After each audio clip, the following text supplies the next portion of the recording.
Saiki,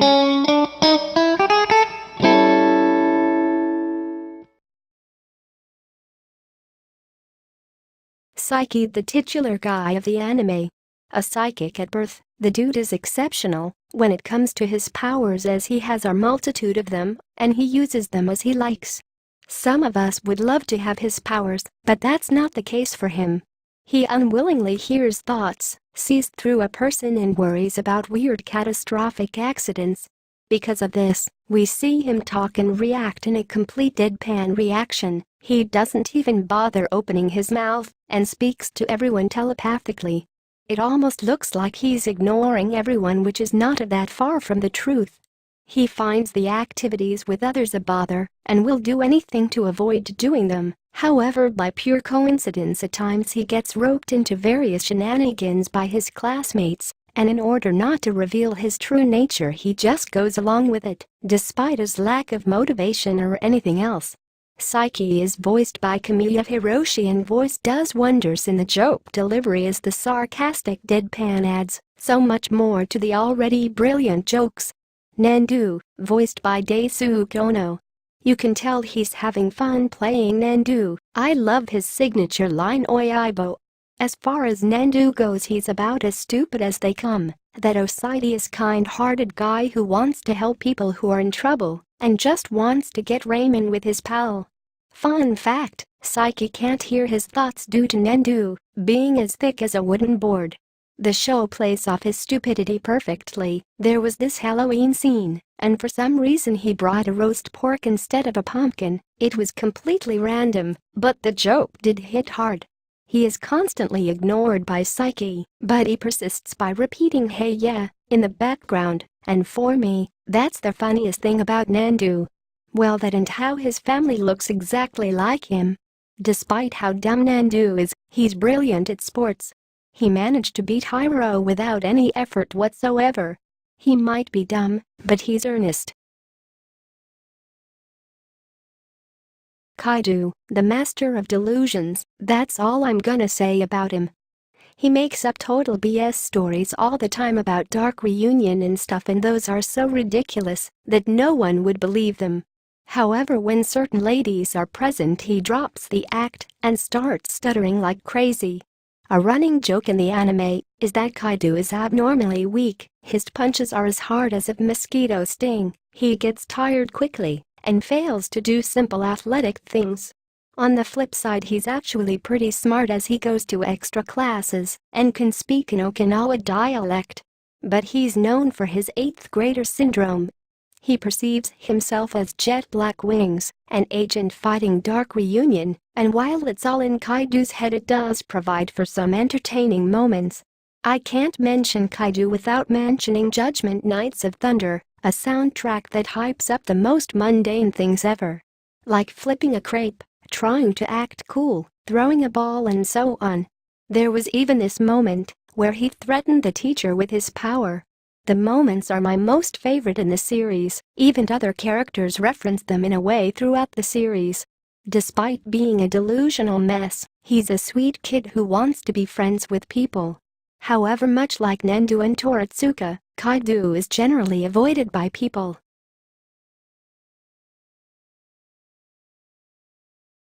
Hiro, I like seeing Hiro on screen. He's all about sports, youth, and burning passion. Kinda like Rock Lee, but actually good-looking and such. Almost every appearance with him ends up in some sort of sporting event, where he's either cheering everyone up and getting them fired up, or trying his damn hardest to beat Nandu as his rival. The injuries he sustains are downright hilarious, not to mention the fact that he always falls with his butt hanging out. No one even pays attention to it, since it's normal for them already. He has great moments in the anime, and he's my favorite character besides Saiki and Nandu.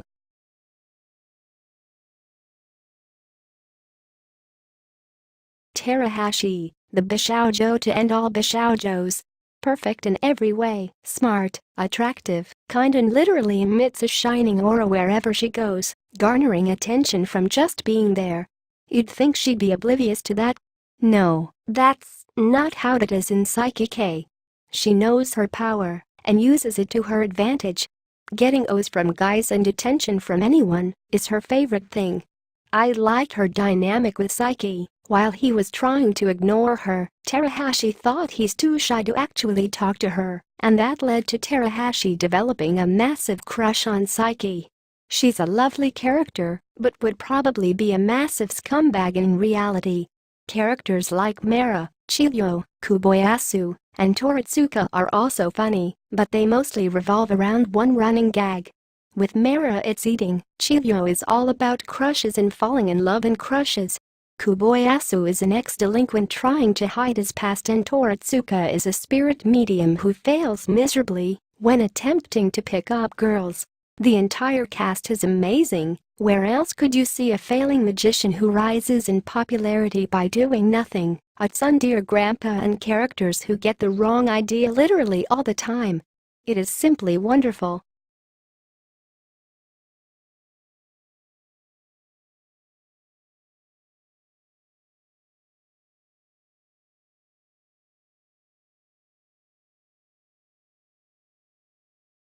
The comedy. The basic premise of jokes in Saiki revolves around two things: a character that needs Saiki's powers and him denying that.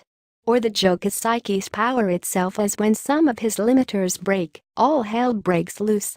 If he touches someone they could fly away due to immense strength. He could turn people to stone and even disrupt the space station like we saw before. Not to mention exploding his own house a few times and making a resort hotel disappear. The gags range from simple and relatable to something only a psychic would pull off. Saiki's parents would be annoying when it came to moving their furniture, so in retaliation Saiki broke the wall so that nothing would be blocked by the furniture, only to reverse how the wall was and leave those two rooms separated. The joke that was memorable for me, and which had me in stitches for a good few minutes, is when Saiki met Mr. Chauno. While the so-called magician performed some crappy magic with his homeless sidekick, Saiki decided to up the game. Instead of pulling pigeons or anything else from his school bag, he pulled out the homeless sidekick. I think I was about as shocked as Mr. Chauno. The comedy aspect of the anime is amazing. Every short episode is crafted in a way that you'll laugh from something, be it the running gags, Saiki's frustrations, or something totally random that happens by pure coincidence. You could predict the jokes, but sometimes they take on different directions, being even better than before. Compared to other comedy anime, Saiki stands out for not being really repetitive like Sakamoto Tezuka's. The jokes hit hard, but aren't as random and bizarre as in, say, Nichijou or Asobi So Base, meaning more people would appreciate those, as the crude humor can turn down a lot of viewers for some reason. It uses the school setting perfectly, while surpassing daily lives of high school boys.